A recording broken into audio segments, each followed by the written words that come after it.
এই যে আমাদের পুকুর, এই যে পুকুর, এই পুকুরে কত গোসল করেছি, সাঁতার কেটেছি।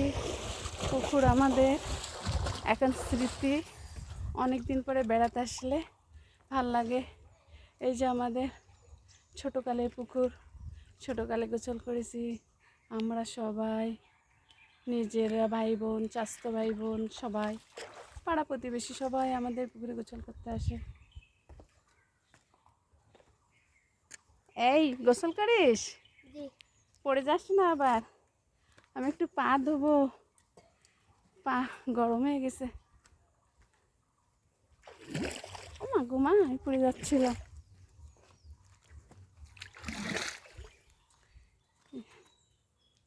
অনেক সুন্দর লাগছে পুকুরে, পুকুরে পা দিয়ে ভালো লাগছে।